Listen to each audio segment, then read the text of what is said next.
tell you a secret. And that secret is being trans does not make you trans. Just because you say I'm trans doesn't necessarily make you trans. You live in New York? I do. What do you think of the prices? I think the Democrats have screwed us all.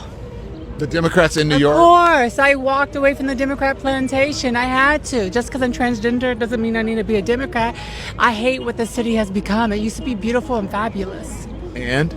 Now it's shitty and we need Trump 2028. Hold on. Trump 2028, you think he should run Yes, again? Of course. But that's not. Hey, the Democrats can be like, we can get Obama. So you know what? Go along with it. I think, You want to see an Obama Trump yes. in 2028? Yeah, Who would win? Trump. And I know this will make a lot of people upset because maybe they're thinking to themselves, I don't have the right to quantify anyone else's transness. I do and I don't. And I'm going to tell you why. Because I think a lot of you all out here are playing with the trans thing. And because you play with it, because you dilly-dally with it, those of us who are truly trans, we get to bear the brunt of your indecision, of you sort of straddling the fence about how you want to appear in public.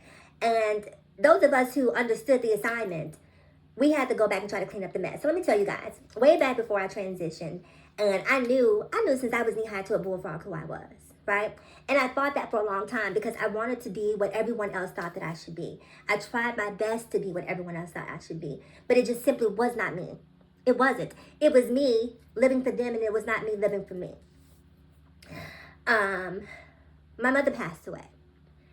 And when my mother passed away, it changed my perspective about life in general. Right? It made me ask myself questions about my own mortality. Who am I? What do I want? Why am I here? What's the meaning of life? All of those sort of existential questions started to just come on like a deluge, right? I just started asking myself all of those questions. And when my mother passed away, the one thing I've always appreciated about my mother is that my mother did not give a damn about what anyone thought, about how anyone felt. She lived life on her own terms and conditions.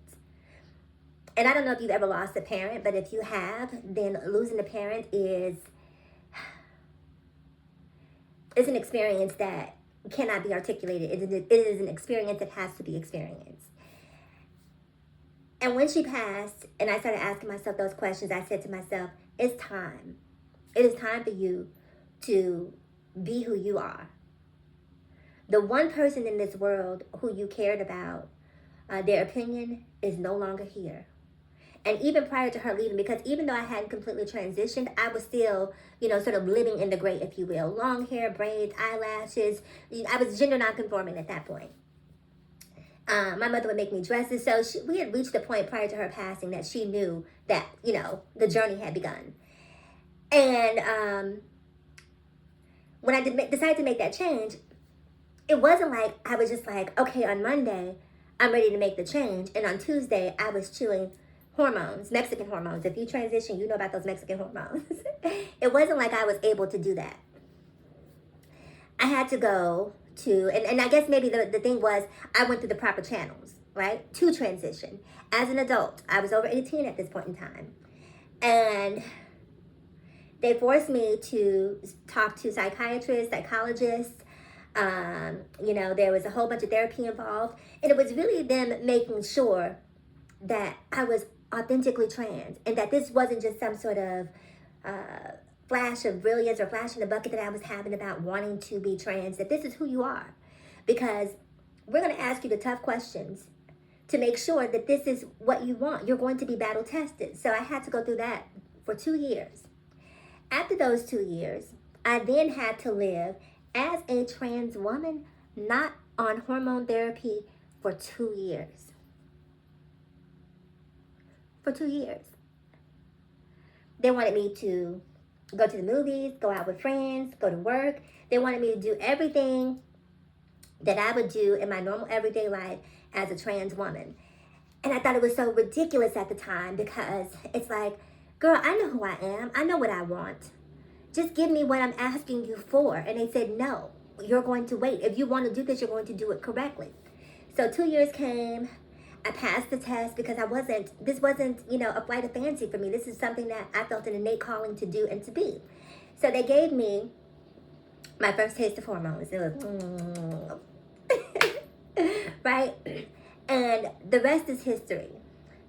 And I say all that to say that here in 2025, girls don't have to do that anymore. And is there some good in not having to do that anymore? Absolutely. But there are some cons in not having to do that anymore, right? Because a lot of girls are able to press the fast forward button on the transition. Slim Thug one day, and then Bad Girls LA the next day. And to me, that is always, call me judgmental if you want to. When I see girls who transition and they're emulating the behaviors that they see on Bad Girls Club, when they're emulating all of these sort of reality TV show vixens, video vixens, that to me is always a red flag that this is not a girl who really is truly trans. This is someone who is cosplaying what it means to be a trans woman. I said what I said. Because women come in way too many shapes, sizes, and colors for everyone to want to be a baddie. For everyone to want to be a baddie. You know, I often get criticized in my everyday life for being too conservative in my appearance, right? Because I don't have to go out trying to be a baddie. Women don't do that. Women don't do that. Sorry. And the problem is, let's just be frank, let's just have this conversation. The problem is some of you have jumped from 0 to 100 and you've missed everything in between. And because you've missed everything in between, you don't understand the nuances of being a woman. And this is why so many cis women are uncomfortable with trans women in bathrooms, because in my opinion, a lot of the trans women showing up in these spaces are not truly trans.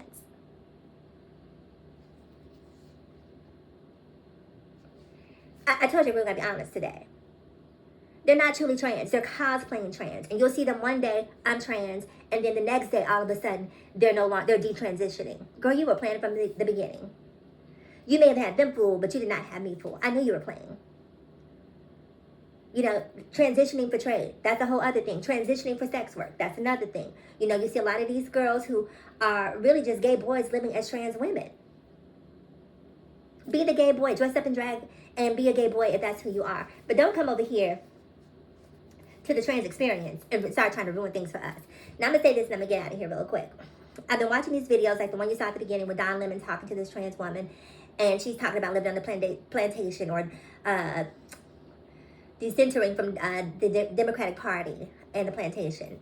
And I just thought that it was just like the most asinine thing that you could say. I don't know what her racial background or makeup is, but I know she's not black.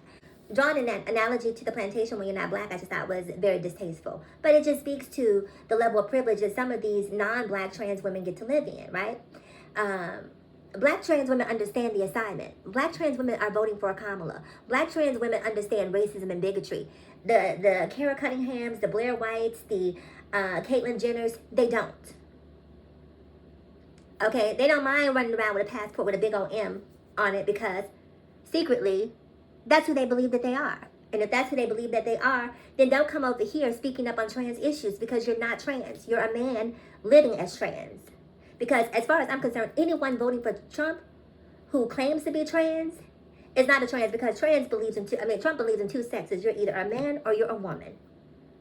And if you're voting for Trump, you're no longer a woman. You are a man living as trans. I didn't say this. You said this. You said this with your vote. You said this by saying you want Trump to be reelected. So why should we respect you when you disrespect the rights of trans people, black people, Mexican people, Hispanic people, immigrants? Are you really that dense? Are you really that white? Are you really that white? That's really the question. Are you really that white?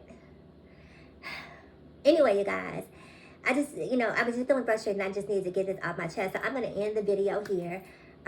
It's Sunday morning. I need to get dressed. My boyfriend and I are going to go out and have breakfast before he goes out and does his Sunday thing. He likes to go play games and stuff with his friends. And I'm going to do my nails.